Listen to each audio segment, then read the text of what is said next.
This Christmas, tell your children the real Santa Claus story. This is a brief description of the life of St. Nicholas and how the custom and the tradition of Santa Claus at Christmas took place. This Christmas, tell your children the real Santa Claus story. This is by Lisa Bittel from The Conversationists on Ancient Origins. Santa Claus will soon be coming to town bringing gifts to children. Santa has several aliases depending on the part of the world you live in. The English call him Father Christmas. The French call him Père Noël, meaning Father Christmas again, Père Noël. And Kris Kringle seems to be a version of the Christkind or Christ child who leaves treats for good German Lutherans.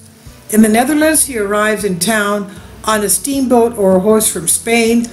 On the night of December 5th, Dutch children put their shoes on the hearth, these days near the central heating duct, hoping that he'll fill them with sweet rewards rather than a reprimand for poor behavior. The Dutch call him Sinterklaas, which has come into American English as Santa Claus, short for Sint Nicholas or Saint Nicholas.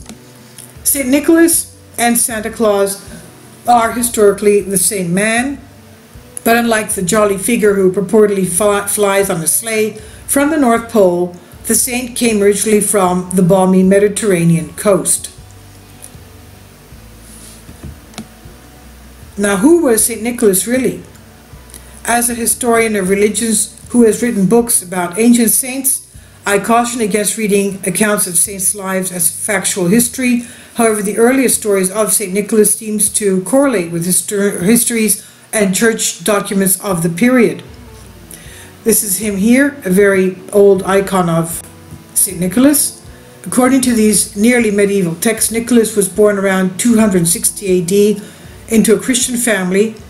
His birthplace was near the town of Mira, now called Demre, on the southwest coast of modern Turkey. At the time, Christianity was illegal under the Roman Empire, as we know.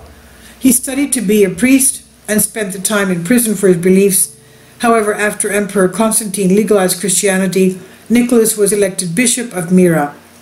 During his lifetime, he became famous for defending his people against imperial taxes and other forms of oppression.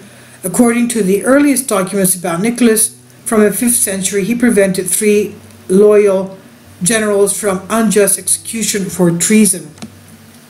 And that was a miracle where he held the sword of the person who was the executor, and he did not cut his hands.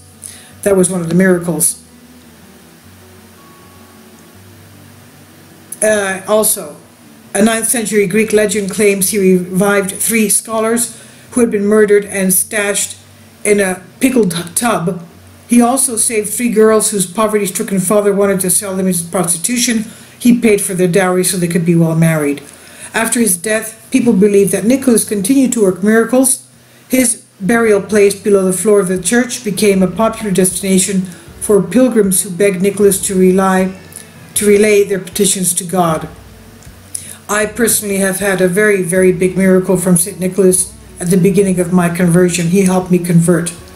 This is the tomb of St. Nicholas Church in Mira of what is now southeast Turkey, Demre.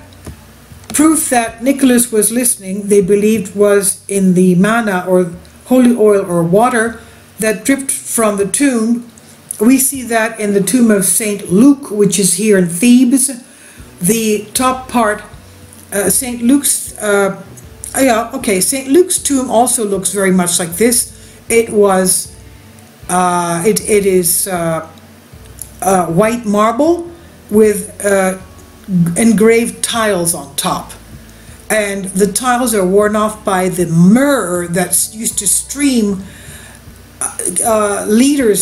gallons every time it was his feast day. And the nuns would be standing there during the feast day, gathering it up in their aprons, soaking their aprons in it. Then they would wring out their aprons from all that myrrh that was dripping out. And the myrrh was, of course, healing myrrh. You would drink it, and even if you had terminal cancer, you would be cured of your illness.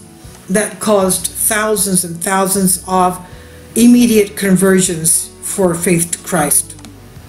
So again here, proof that Nicholas was listening, they believe, was in the manna, the holy oil or water that dripped. It looks oily, but when you touch it, it's not oily, it's watery. That dripped from the tomb. Pilgrims took this home in little bottles or used rags to sop up the moisture that dripped from the saint's tomb in its subterranean crypt. This is also happening with other saints, even up to today. For example, St. Demetrius in the north of Greece in Thessalonica, and they give us little swabs of the myrrh that comes off from his holy relics, and it smells wonderful. It's a wonderful fragrance myrrh that comes, and they give it to people. Some people don't know that that it's available, but I'm telling you, if anybody is there in Salonika in northern Greece, you could ask the priest for it, and he will give you a sachet of it. So pilgrims took this manna home in little bottles or used rags to sop up the moisture dripping from the saint's tomb in his subterranean crypt. This was a common pilgrimage practice at Christian shrines. Visitors to the coastal town of Myra spread Nicholas' fame along sea routes across the Mediterranean. From there, word passed to the Latin West and upriver to Russia. Soon, pilgrims from all over Christendom were journeying to Myra to seek the gifts of protection and healing from the saint, who is said to be especially attentive to children. Italians steal the body. This pilgrimage was disrupted in the 11th century when Seljuk Turks invaded Anatolia. Christians feared that the Muslims who now governed Demre would disregard the saint's tomb, so one crew of pious Italian Christians decided to take action. In 1087, 3 ships laden with grain set out from Bari on Italy's southeast coast, bound for Antioch. However, according to a monk named Nicephorus, who wrote immediately after the event, their real mission was to steal St. Nicholas's body.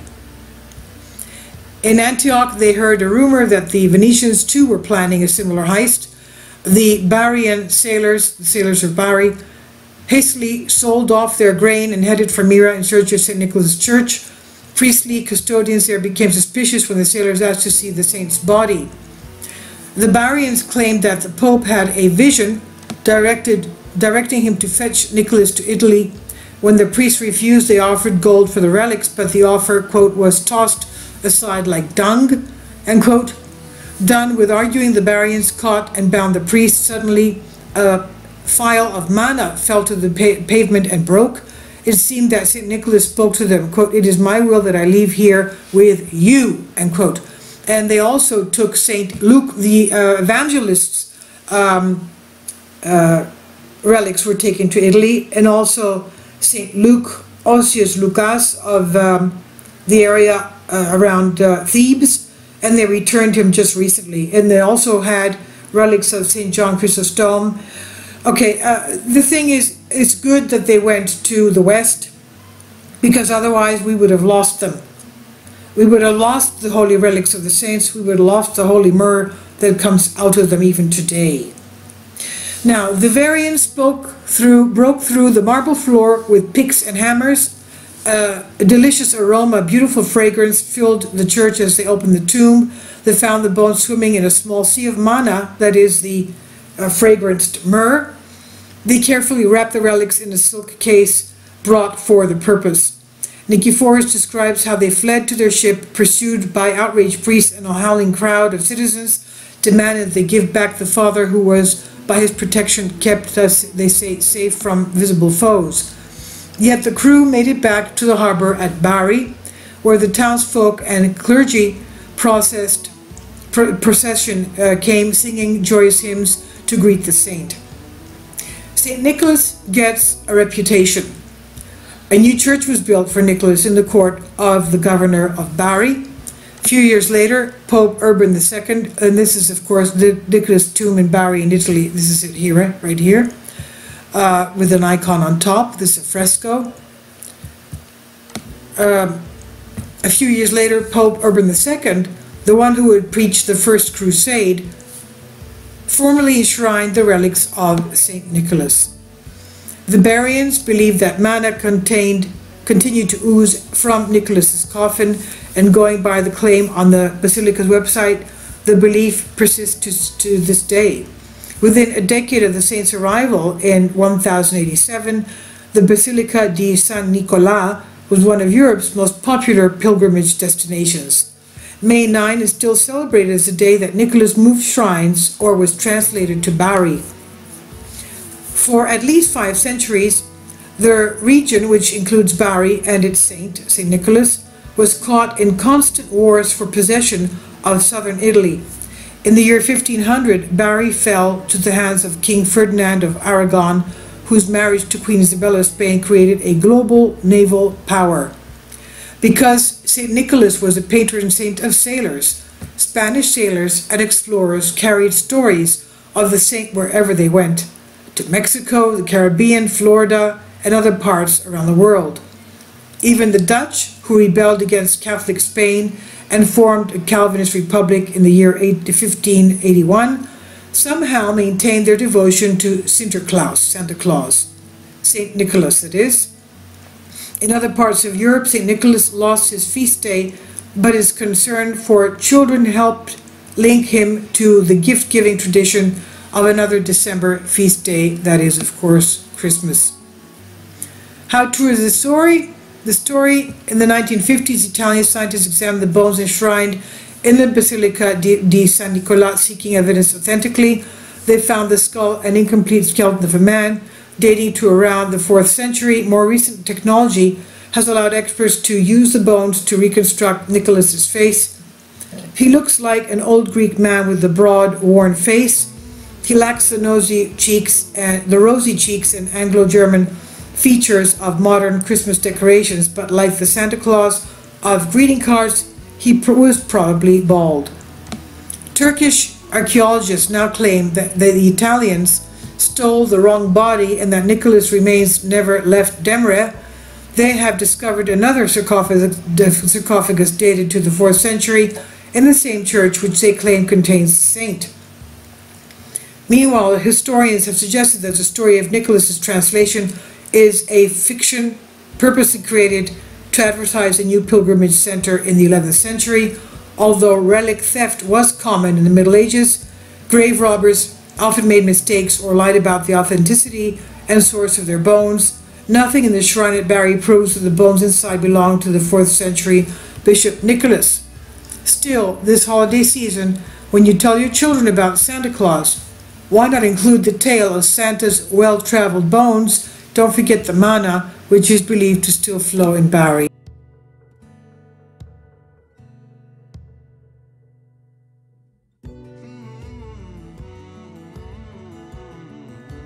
An update on my channel's content.